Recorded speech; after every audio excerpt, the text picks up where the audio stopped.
Parjo sudah terbiasa bangun sebelum matahari muncul di balik perbukitan desa Meranggi. Rumah kecil berdinding anyaman bambu itu selalu dingin di pagi hari. Atapnya bocor di beberapa bagian, lantainya masih tanah, dan perabot di dalamnya hanya cukup untuk menyebutnya sebagai tempat berteduh, bukan rumah yang layak. Namun bagi Parjo, itulah satu-satunya tempat yang ia punya sejak kedua orang tuanya meninggal beberapa tahun lalu.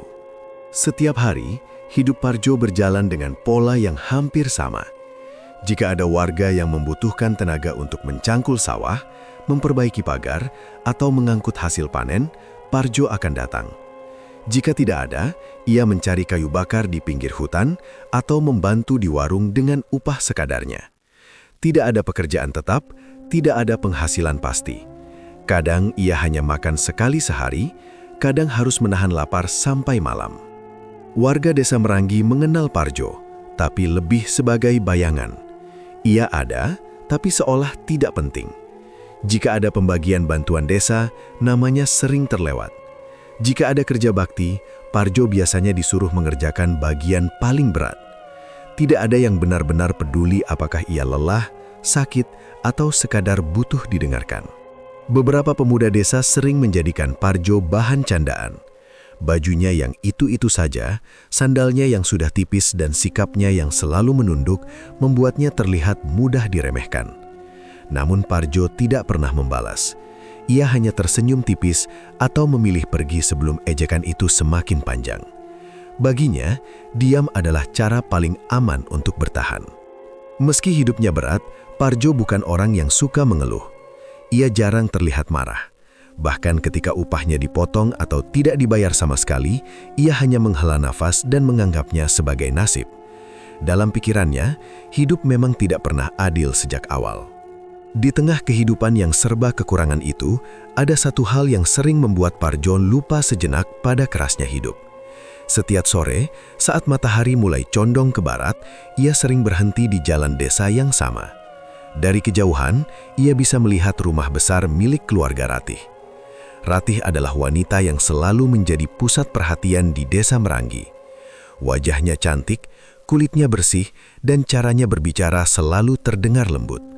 Hampir setiap pemuda desa pernah mencoba mendekatinya. Bahkan pria dari desa sebelah pun sering datang dengan alasan berkunjung atau berdagang, padahal tujuan utamanya hanya ingin melihat Ratih. Parjo tahu posisinya. Ia sadar betul bahwa dirinya tidak pantas disandingkan dengan Ratih. Namun perasaan tidak pernah mau tunduk pada logika. Setiap kali melihat Ratih keluar rumah, menyapu halaman atau sekadar berjalan menuju warung, dada Parjo selalu terasa sesak. Ada rasa hangat bercampur takut yang tidak bisa ia jelaskan. Parjo tidak pernah berani menyapa. Ia hanya melihat dari jauh, bersembunyi di balik pohon atau berdiri di pinggir jalan sambil pura-pura mengikat sandal. Ia takut jika Ratih menyadari tatapannya, takut jika perasaan yang ia simpan justru membuatnya semakin direndahkan. Ratih sendiri tidak pernah benar-benar memperhatikan Parjo. Dalam pandangannya, Parjo hanyalah satu dari sekian banyak orang desa yang lewat di depannya setiap hari.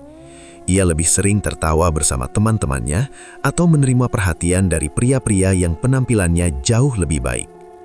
Suatu sore, Parjo sedang membantu seorang warga memperbaiki kandang kambing. Dari tempatnya berdiri, ia melihat Ratih melintas bersama beberapa temannya.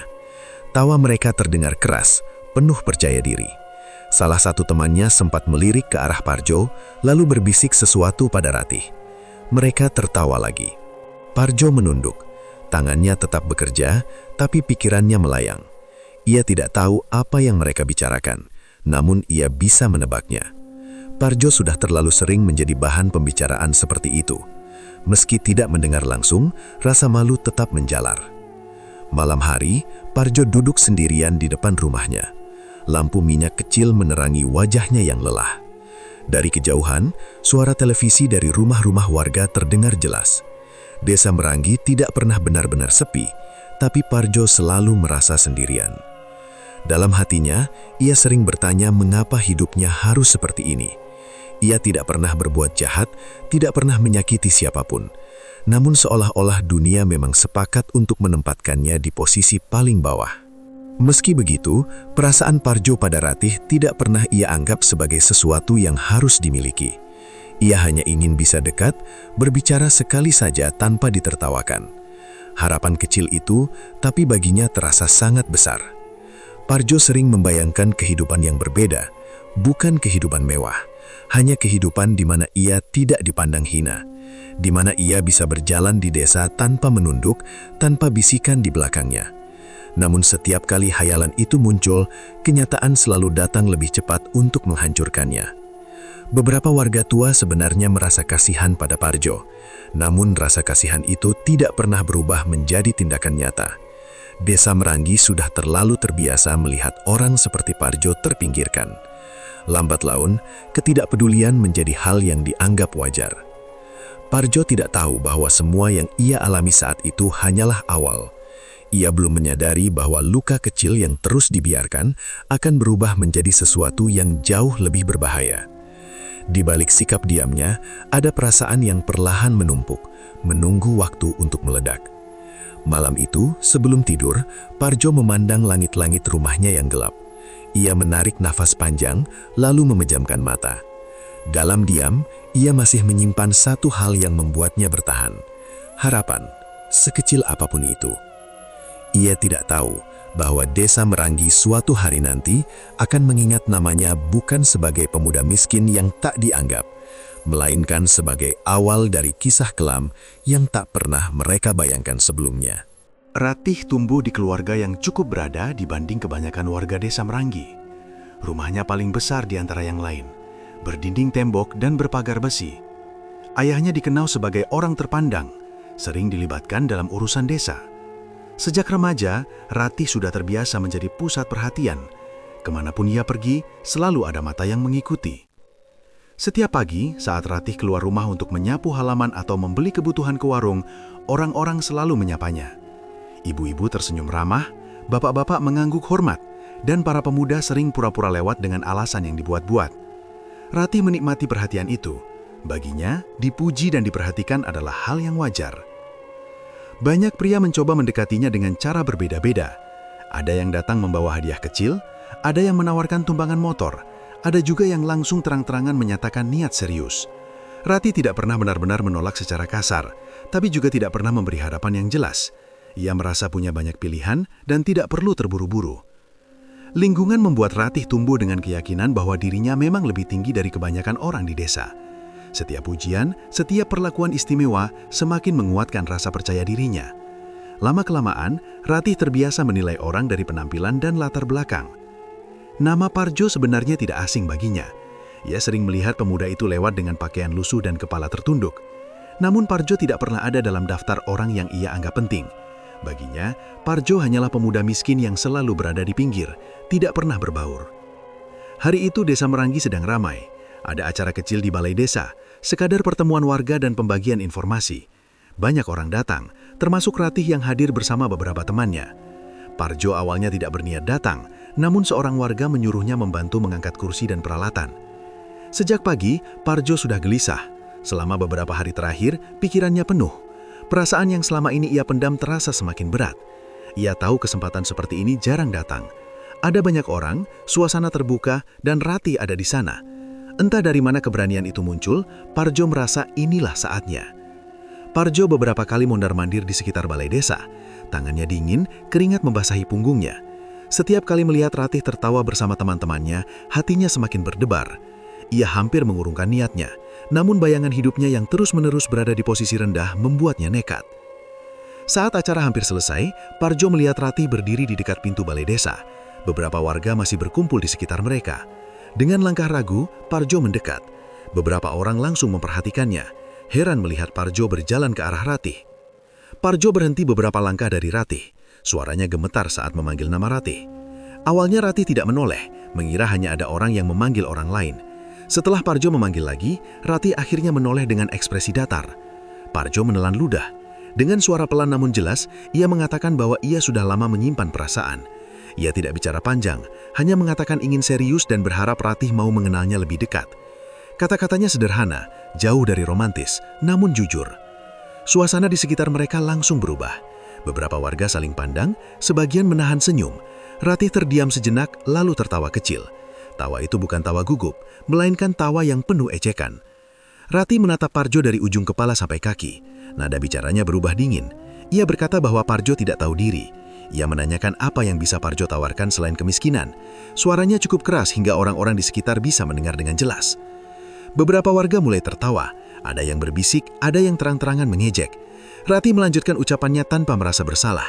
Ia mengatakan bahwa Parjo seharusnya sadar diri dan tidak bermimpi terlalu tinggi. Menurutnya, Parjo bahkan tidak pantas berdiri di dekatnya. Kata-kata itu menghantam Parjo lebih keras dari apapun yang pernah ia alami. Wajahnya memucat.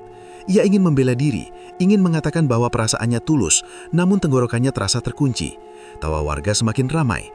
Salah seorang pemuda desa ikut menyela, mengatakan bahwa Parjo seharusnya bercermin. Beberapa orang lain menimpali dengan candaan yang semakin merendahkan.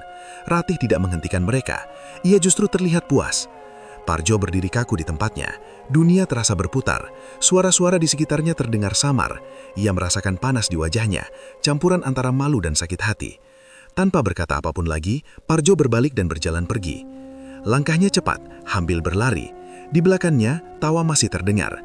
Tidak ada satupun yang memanggilnya untuk berhenti atau sekedar menenangkan. Bagi warga desa Merangi, kejadian itu hanyalah hiburan singkat. Ratih kembali ke teman-temannya. Ia masih tersenyum seolah tidak terjadi apa-apa. Beberapa orang memujinya karena dianggap tegas dan tahu memilih. Ratih menerima pujian itu tanpa rasa bersalah sedikit pun. Sore itu, nama Parjo menjadi bahan pembicaraan di banyak sudut desa. Ceritanya dilebih-lebihkan, ditertawakan dan dijadikan pelajaran bagi siapapun yang dianggap tidak tahu posisi. Tidak ada yang membicarakan perasaan Parjo, hanya kesalahannya karena berani bermimpi. Parjo sendiri tidak langsung pulang. Ia berjalan tanpa arah, menjauh dari pusat desa. Kepalanya tertunduk, pikirannya kosong. Setiap langkah terasa berat. Ia merasa seluruh desa Merangi telah melihatnya sebagai lelucon. Menjelang malam, Parjo akhirnya sampai di rumahnya. Ia duduk di lantai tanah, memandangi dinding bambu tanpa fokus. Kata-kata Ratih terus terngiang, bercampur dengan tawa warga. Untuk pertama kalinya, diam tidak lagi cukup untuk meredam apa yang ia rasakan. Di sisi lain desa, Ratih tertidur dengan tenang malam itu. Ia tidak memikirkan Parjo lagi. Baginya kejadian siang tadi sudah selesai. Ia tidak pernah menyadari bahwa ucapannya telah meninggalkan luka yang jauh lebih dalam dari yang ia bayangkan. Dan di rumah kecilnya, Parjo duduk dalam gelap, menyimpan rasa malu dan amarah yang perlahan mulai berubah bentuk. Desa Merangi belum tahu bahwa hari itu adalah awal dari sesuatu yang tidak bisa mereka tarik kembali. Sejak kejadian di balai desa, Parjo seperti menghilang dari kehidupan desa Merangi. Ia tidak lagi terlihat membantu di sawah atau mengangkat barang di rumah warga. Warung tempat ia biasa membantu juga jarang ia datangi. Jika sebelumnya Parjo masih sesekali terlihat lewat di jalan desa, kini keberadaannya hampir tidak pernah disadari. Warga mulai membicarakannya, tapi bukan dengan nada khawatir. Sebagian menganggap Parjo memang pantas merasa malu. Ada yang berkata ia terlalu tinggi bermimpi. Ada pula yang menyebut kejadian itu sebagai pelajaran agar tahu diri. Tidak ada yang mencoba mencarinya atau menanyakan keadaannya secara serius. Parjo lebih banyak menghabiskan waktu di dalam rumah. Pintu jarang terbuka, jendela selalu tertutup. Siang hari ia tidur, malam hari ia terjaga. Setiap kali mencoba memejamkan mata, ingatannya kembali pada wajah Ratih dan tawa orang-orang di sekelilingnya. Kata-kata yang diucapkan hari itu terus berulang di kepalanya, seperti suara yang tidak mau pergi. Rasa malu membuat Parjo enggan bertemu siapapun. Bahkan sekadar pergi ke sumur untuk mengambil air pun ia lakukan saat malam sudah larut. Ia tidak ingin ada mata yang memandangnya, tidak ingin mendengar bisikan atau tawa kecil yang menurutnya selalu diarahkan kepadanya. Namun seiring waktu, rasa malu itu berubah. Awalnya Parjo hanya ingin menghilang, lalu muncul keinginan agar orang-orang melupakan kejadian itu. Tapi semakin lama ia memendamnya, perasaan lain mulai tumbuh. Ada kemarahan yang tidak pernah ia kenal sebelumnya. Amarah yang tidak meledak, tapi terus mengendap di dalam. Parjo mulai mengingat satu persatu wajah orang yang tertawa saat itu. Ia mengingat siapa saja yang ikut menyela, siapa yang berdiri diam tanpa berbuat apa-apa. Semua itu tersimpan rapi di pikirannya. Ia tidak lagi melihat mereka sebagai tetangga, melainkan sebagai orang-orang yang pernah menghancurkan harga dirinya. Suatu malam, Parjo duduk di depan rumahnya dengan kepala tertunduk. Udara dingin menusuk kulit, tapi ia tidak bergeming. Dari kejauhan, suara obrolan warga terdengar samar. Ia merasa seperti orang asing di desa sendiri. Beberapa hari kemudian, Parjo terpaksa keluar rumah karena kehabisan bahan makanan. Ia berjalan cepat menuju warung paling ujung desa, berharap tidak bertemu siapapun. Di warung itu, ia mendengar dua orang pria tua sedang berbincang. Pembicaraan mereka tidak ditujukan pada Parjo, namun telinganya menangkap beberapa kalimat yang membuatnya berhenti. Mereka membahas tentang sebuah tempat lama di pinggir hutan, petilasan yang sudah lama ditinggalkan. Tempat itu jarang disebut, biasanya hanya dibicarakan dengan suara pelan. Salah satu dari mereka mengatakan bahwa petilasan itu dulu sering didatangi orang-orang yang merasa hidupnya hancur. Konon, tempat itu dipercaya bisa memberi kekuatan bagi mereka yang menyimpan luka batin besar. Namun selalu ada harga yang harus dibayar. Parjo berpura-pura tidak mendengar. Ia mengambil barang yang ia butuhkan, membayar, lalu pergi. Namun sepanjang jalan pulang, pikirannya dipenuhi cerita itu. Ia sebenarnya pernah mendengar tentang petilasan tersebut, tapi tidak pernah benar-benar memikirkannya. Malam itu, Parjo tidak bisa tidur.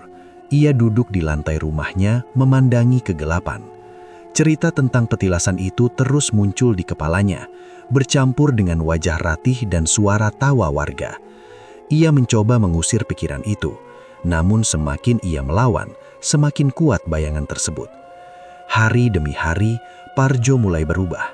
Ia tidak hanya menjauh dari warga, tapi juga dari dirinya sendiri. Ia jarang makan, tubuhnya semakin kurus. Tatapannya kosong, gerakannya lambat.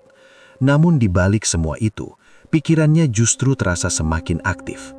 Ia mulai bertanya-tanya mengapa orang seperti Ratih bisa begitu mudah merendahkannya. Mengapa warga yang selama ini ia bantu justru ikut menertawakannya. Parjo merasa tidak pernah mendapat keadilan, dan desa itu seolah sepakat untuk tidak memberinya tempat. Pada suatu sore, Parjo memberanikan diri berjalan ke pinggir hutan. Ia tidak berniat ke petilasan, hanya ingin melihat sejauh mana tempat itu berada. Jalannya sepi, pepohonan tinggi membuat suasana terasa berbeda dari desa. Udara lebih dingin dan suara burung terdengar lebih jarang. Dari kejauhan, ia melihat batu-batu tua yang tersusun tidak beraturan. Tempat itu tampak ditinggalkan, namun ada kesan berat yang tidak bisa ia jelaskan. Parjo tidak mendekat. Ia hanya berdiri cukup lama, lalu berbalik pulang dengan perasaan campur aduk. Sejak hari itu, bayangan petilasan tersebut terus menghantui pikirannya. Setiap kali rasa marah muncul, tempat itu seolah memanggil. Parjo mulai merasa bahwa ia tidak punya pilihan lain. Hidupnya sudah terlanjur hancur di mata warga, dan tidak ada yang peduli apakah ia bertahan atau tidak. Di sisi lain desa, Ratih menjalani hidupnya seperti biasa. Ia masih menerima pujian, masih menjadi pusat perhatian. Kejadian di balai desa perlahan dilupakan, kecuali oleh Parjo.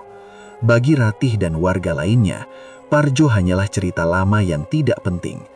Namun bagi Parjo, cerita itu tidak pernah selesai. Ia mulai meyakini bahwa diam dan mengalah tidak akan mengubah apapun. Ada sesuatu di dalam dirinya yang menuntut balasan, meski ia belum tahu bentuknya seperti apa. Suatu malam, Parjo berdiri di depan rumahnya, menatap arah hutan. Wajahnya terlihat lebih keras dari sebelumnya. Tidak ada lagi keraguan seperti dulu.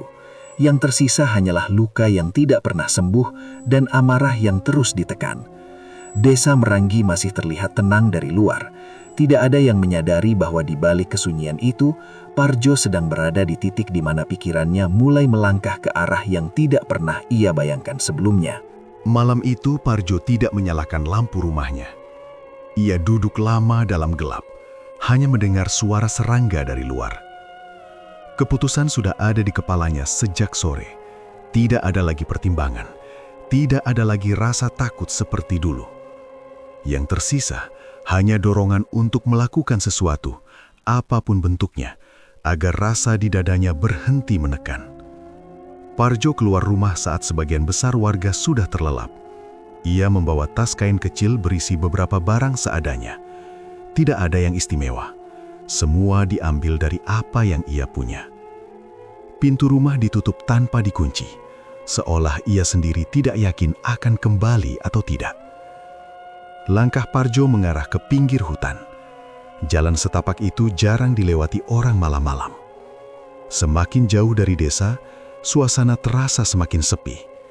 Tidak ada suara obrolan, tidak ada cahaya lampu rumah. Hanya suara langkah kakinya sendiri yang terdengar di tanah.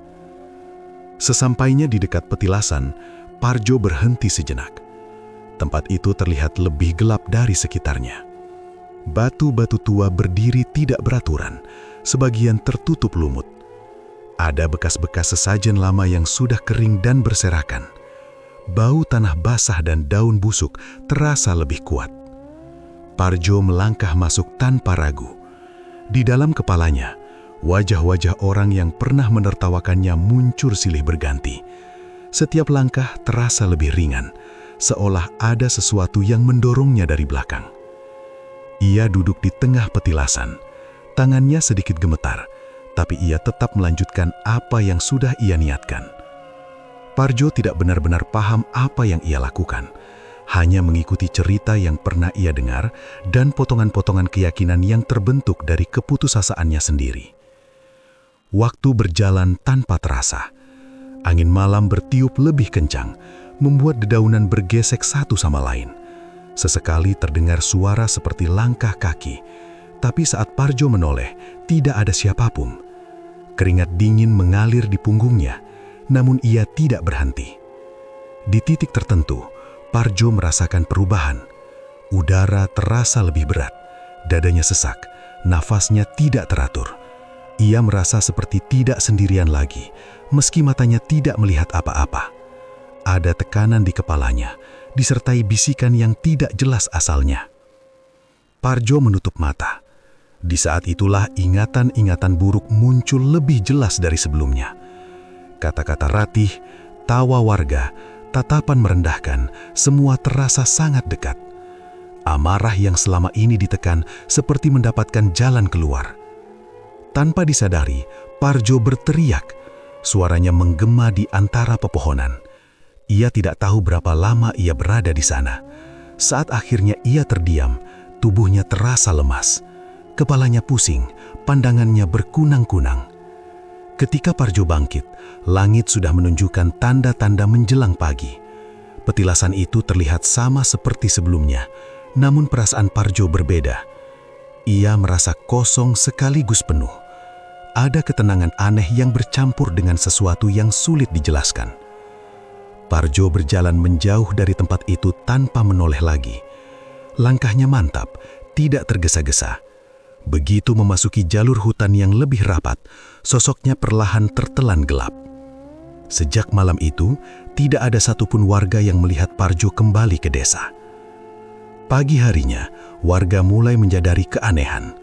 Rumah Parjo terlihat terbuka, tapi tidak ada orang di dalam. Beberapa orang mengira ia pergi mencari kerja keluar desa. Yang lain berbisik bahwa Parjo mungkin tidak sanggup menanggung malu dan memilih mengakhiri hidupnya. Hari demi hari berlalu, Parjo tetap tidak muncul. Tidak ada kabar, tidak ada jejak. Namanya kembali menjadi bahan pembicaraan, namun kali ini dengan nada yang berbeda. Sebagian merasa kasihan, sebagian lagi bersikap acuh. Di saat yang sama, kejadian aneh mulai terjadi di desa Meranggi. Seorang warga mengeluh sering mendengar suara langkah di halaman rumahnya tengah malam, padahal saat dicek tidak ada siapapun. Anak kecil menangis tanpa sebab dan menunjuk ke arah jalan gelap sambil menyebut nama yang tidak jelas. Seekor kambing milik warga ditemukan mati mendadak dengan kondisi yang tidak biasa. Beberapa orang mengaitkannya dengan penyakit, tapi ada juga yang mulai merasa tidak nyaman. Perasaan desa perlahan berubah, dari tenang menjadi waspada. Ratih sendiri mulai merasakan hal yang tidak biasa. Tidurnya sering terganggu mimpi buruk. Ia terbangun dengan keringat dingin, jantung berdebar tanpa alasan jelas. Dalam mimpinya, ia merasa seperti sedang diperhatikan dari kejauhan. Namun Ratih menganggapnya hanya kelelahan atau pikiran kosong. Ia tidak pernah menghubungkan mimpi-mimpi itu dengan Parjo. Baginya, pemuda itu sudah tidak ada lagi dalam hidupnya. Beberapa warga tua mulai saling bertukar cerita. Mereka teringat kembali pada petilasan di pinggir hutan. Ada yang berbisik bahwa tempat itu tidak boleh didatangi sembarangan. Ada juga yang mengatakan bahwa jika seseorang datang dengan niat buruk, akibatnya tidak akan berhenti pada satu orang saja. Desa Meranggi perlahan kehilangan rasa nyaman. Malam terasa lebih panjang. Suara-suara kecil terdengar lebih jelas. Lampu rumah dinyalakan lebih awal, pintu ditutup rapat. Meski tidak ada yang berani mengatakan terang-terangan, banyak yang mulai merasa ada sesuatu yang tidak beres. Sementara itu, keberadaan Parjo tetap menjadi tanda tanya. Tidak ada yang benar-benar mencarinya hingga ke hutan. Warga memilih percaya pada cerita yang paling mudah. Parjo sudah pergi, entah kemana. Tidak ada yang menyadari bahwa kepergian Parjo bukanlah akhir, melainkan awal. Apapun yang ia lakukan malam itu telah meninggalkan jejak, dan jejak itu perlahan mulai merambat ke seluruh sudut desa Meranggi, menunggu waktu untuk menunjukkan dirinya dengan cara yang tidak bisa diabaikan. Gangguan pertama yang benar-benar membuat Ratih ketakutan terjadi pada suatu malam menjelang subuh. Ia terbangun dengan napas terengah, tubuhnya basah oleh keringat. Jantungnya berdetak keras, seolah habis berlari jauh. Dalam tidurnya, ia melihat sosok berdiri di depan rumahnya. Wajahnya samar, tapi Ratih yakin siapa itu. Tatapan itu menembus, penuh kemarahan, tanpa suara, namun terasa menekan. Ratih berusaha menenangkan diri. Ia menganggap mimpi itu hanya bunga tidur. Namun sejak malam itu, mimpi serupa terus berulang. Setiap kali ia terlelap, bayangan yang sama muncul. Kadang berdiri di ujung jalan desa, kadang duduk di sudut kamarnya. Tidak pernah berkata apa-apa, hanya menatap dengan wajah yang semakin gelap. Tidur Ratih menjadi tidak tenang. Ia sering terbangun di tengah malam, merasa ada yang memperhatikannya. Lampu kamar selalu ia nyalakan, pintu dikunci rapat. Meski begitu, rasa takut tidak juga hilang. Di pagi hari, tubuhnya terasa lemas seperti tidak beristirahat sama sekali. Beberapa hari kemudian, Ratih menemukan bekas goresan tipis di lengannya. Awalnya ia mengira hanya tergores benda tajam tanpa sadar. Namun bekas itu muncul lagi keesokan harinya, di tempat yang berbeda. Tidak dalam, tapi cukup membuat perih. Ratih mulai panik. Ia bercerita pada ibunya, namun ibunya hanya menyuruhnya lebih berhati-hati dan tidak berpikir macam-macam. Ratih mencoba percaya, meski dalam hatinya ada perasaan tidak enak yang semakin kuat. Di sisi lain desa, kejadian ganjil mulai menimpa warga lain. Seorang pemuda yang dulu ikut menertawakan Parjo tiba-tiba jatuh sakit tanpa sebab jelas. Tubuhnya panas tinggi, tapi tidak ada tanda penyakit tertentu.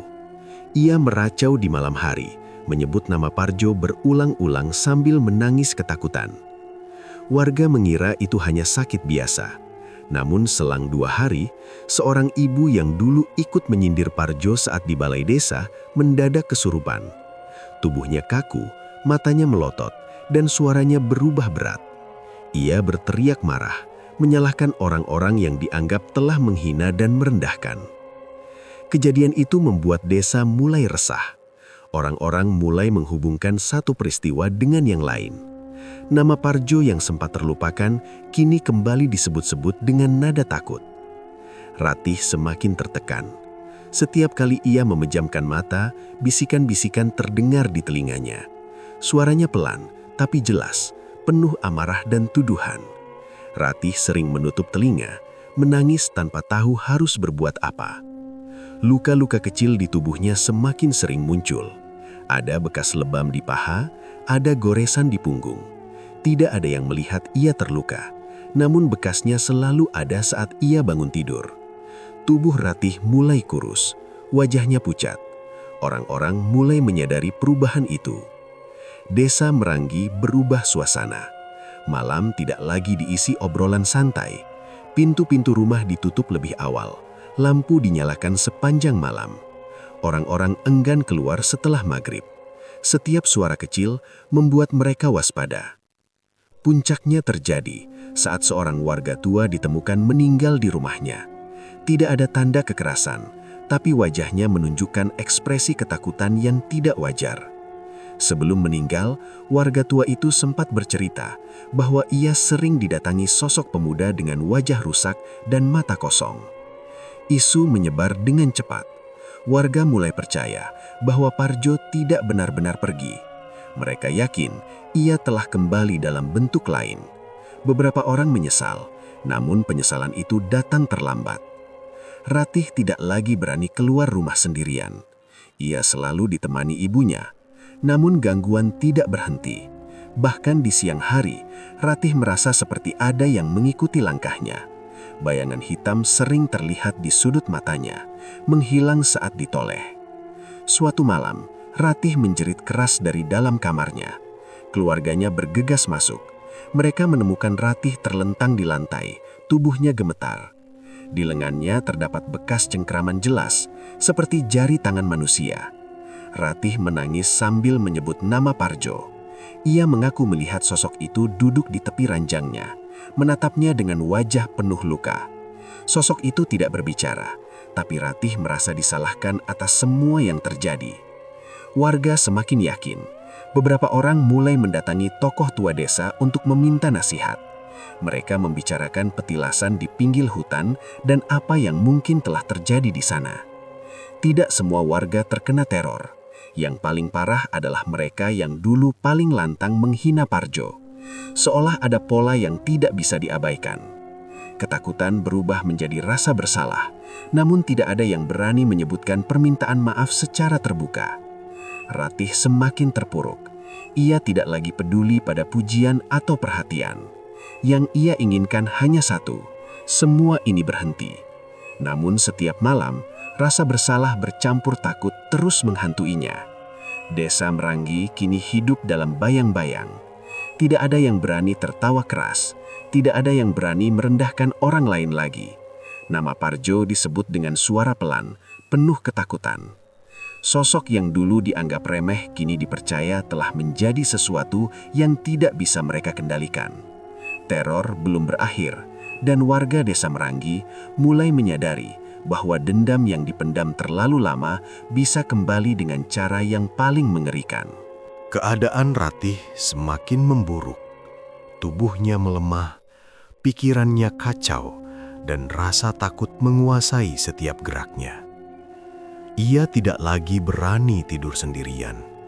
Setiap malam, keluarganya bergantian menemaninya. Namun gangguan tetap datang.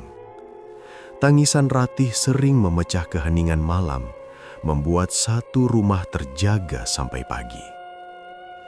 Pada suatu malam, hujan turun deras disertai angin kencang. Desa Meranggi terasa lebih sunyi dari biasanya. Listrik sempat padam beberapa kali. Dalam kondisi itu, Ratih tiba-tiba berteriak keras dari dalam kamar.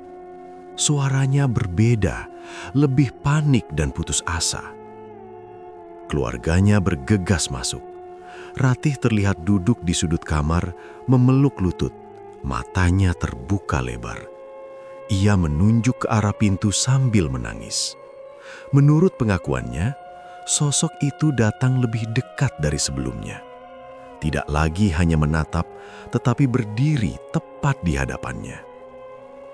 Ratih mengatakan sosok itu menunjukkan luka-luka yang tidak pernah ia lihat sebelumnya. Wajahnya rusak, matanya kosong, dan tubuhnya seperti menahan rasa sakit yang luar biasa.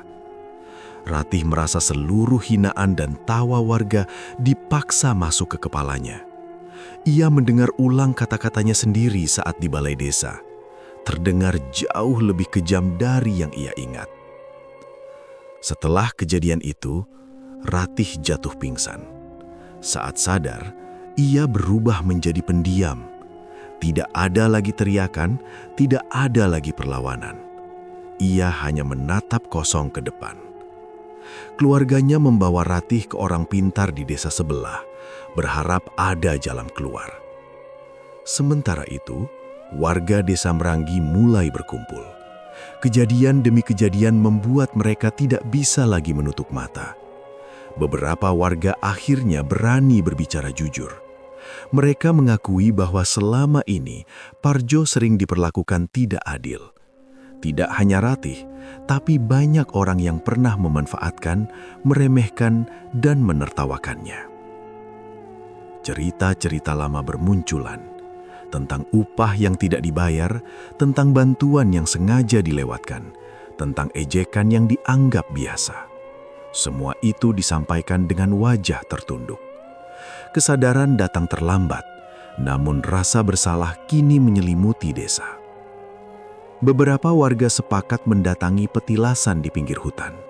Mereka percaya apapun yang terjadi bermula dari sana. Dengan perasaan takut, mereka membawa sesajen dan doa-doa seadanya. Tidak semua berani ikut, sebagian memilih mengurung diri di rumah. Di petilasan suasana terasa berat. Beberapa orang mengaku merasakan pusing dan mual. Salah satu warga tua menangis, meminta maaf dengan suara gemetar. Ia mengakui pernah memperlakukan Parjo seperti bukan manusia. Malam itu, hujan kembali turun. Saat warga pulang dari petilasan, teror mencapai puncaknya. Ratih kembali mengalami kejadian paling mengerikan. Tubuhnya kejang, suaranya berubah, dan ia berteriak menyebut nama Parjo sambil meminta ampun. Ratih mengaku melihat Parjo untuk terakhir kalinya. Sosok itu terlihat lebih hancur dari sebelumnya. Tidak lagi hanya penuh amarah, tetapi juga kesakitan. Ratih mengatakan bahwa Parjo tidak hanya ingin balas dendam, tetapi juga tidak bisa keluar dari jalan yang sudah ia pilih. Setelah itu, Ratih jatuh tak sadarkan diri selama 2 hari. Saat bangun, ia terlihat sangat lemah. Gangguan berhenti, namun dampaknya tertinggal. Ratih tidak lagi seperti dulu.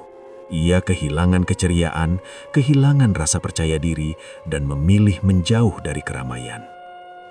Desa Meranggi juga tidak pernah kembali seperti sebelumnya. Beberapa warga yang terkena teror meninggal dalam kondisi mengenaskan, sementara yang lain hidup dengan trauma. Petilasan itu akhirnya ditutup dan dijauhi, namun ketakutan tetap tinggal. Tentang Parjo, tidak pernah ada jawaban pasti. Ada yang percaya jiwanya terikat di tempat itu. Ada pula yang yakin ia sudah lama mati. Namun satu hal yang disepakati semua orang, Parjo adalah korban pertama dari dendam yang ia lepaskan sendiri. Dendam itu memang menghancurkan orang-orang yang bersalah, tapi juga menghabiskan sisa kemanusiaan Parjo. Ia tidak pernah mendapatkan kedamaian. Jalan yang ia pilih membuatnya kehilangan kesempatan untuk diselamatkan. Desa Meranggi harus membayar harga mahal, tidak dengan harta, tetapi dengan rasa aman dan rasa bersalah yang tidak akan pernah benar-benar hilang. Warga belajar bahwa hinaan dan kesombongan bukan hal sepele. Apa yang dianggap candaan bisa berubah menjadi luka yang berbahaya. Kisah Parjo menjadi pelajaran kelam bagi Desa Meranggi. Tidak ada lagi yang berani meremehkan orang miskin atau lemah. Namun perubahan itu datang setelah semuanya terlambat. Di setiap malam yang sunyi, nama Parjo masih terngiang.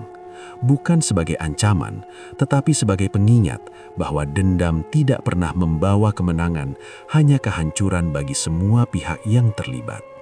Beberapa waktu setelah semua kejadian itu, Desa Meranggi memang terlihat kembali tenang. Tidak ada lagi teriakan di malam hari, tidak ada lagi kabar orang kesurupan atau meninggal mendadak. Namun, ketenangan itu hanyalah di permukaan. Di dalam hati banyak warga, ada rasa yang tidak pernah benar-benar hilang. Rumah Parjo tetap kosong, tidak ada yang berani menempatinya. Bambu-bambu di dindingnya mulai lapuk, atapnya semakin bocor. Setiap kali warga melewati rumah itu, langkah mereka otomatis dipercepat. Tidak ada yang ingin berlama-lama di dekat tempat yang mengingatkan mereka pada kesalahan sendiri. Nama Parjo kini tidak lagi disebut dengan ejekan. Setiap kali namanya muncul dalam pembicaraan, nada suara warga berubah pelan. Ada rasa takut, tapi juga penyesalan yang sulit diucapkan. Banyak yang sadar, Parjo bukanlah orang jahat sejak awal. Ia hanya pemuda miskin yang terlalu lama diperlakukan seperti bukan siapa-siapa. Ratih hidup dalam perubahan besar. Ia tidak lagi keluar rumah dengan penuh percaya diri seperti dulu. Wajahnya terlihat lebih tua dari usianya. Tatapannya sering kosong, dan ia memilih menjauh dari keramaian. Tidak ada lagi pujian, tidak ada lagi orang yang memanggilnya kembang desa. Bagi warga, Ratih menjadi simbol nyata bahwa kesombongan dan kata-kata kasar bisa membawa akibat yang sangat mahal. Beberapa warga yang selamat dari teror memilih pindah dari Desa Merangi. Mereka tidak sanggup hidup dengan kenangan dan rasa bersalah. Yang bertahan, mencoba menjalani hidup dengan lebih hati-hati. Tidak ada lagi candaan yang merendahkan. Tidak ada lagi tawa saat melihat orang lain berada di bawah. Anak-anak desa mulai diajarkan untuk menjaga ucapan. Orang tua sering mengingatkan bahwa apa yang terjadi dulu bukan sekedar cerita horor, tapi pelajaran nyata. Bahwa satu kalimat yang diucapkan tanpa pikir panjang bisa menghancurkan hidup seseorang. Desa Merangi tidak pernah benar-benar pulih, tapi berubah. Ketakutan mengajarkan mereka sesuatu yang sebelumnya tidak pernah dipahami. Bahwa setiap manusia, sekecil apapun perannya, punya perasaan dan batas kesabaran. Pelajaran dan hikmah yang dapat diambil dari kisah ini.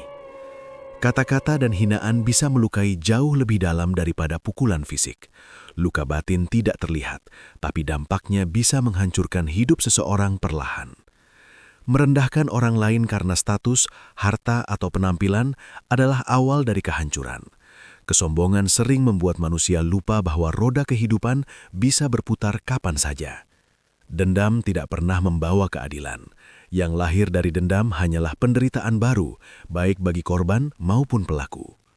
Setiap manusia memiliki batas kesabaran. Saat batas itu dilanggar terus-menerus, akibatnya bisa lepas kendali dan tidak bisa diperbaiki lagi. Menghormati sesama adalah benteng paling sederhana agar kebencian tidak tumbuh menjadi petaka. Kisah Parjo menjadi pengingat kelam bagi Desa Merangi dan siapapun yang mendengarnya, bahwa luka batin yang dibiarkan membusuk tanpa empati dan tanpa kepedulian bisa berubah menjadi kegelapan yang menelan semua orang, tanpa memilih siapa yang benar dan siapa yang salah.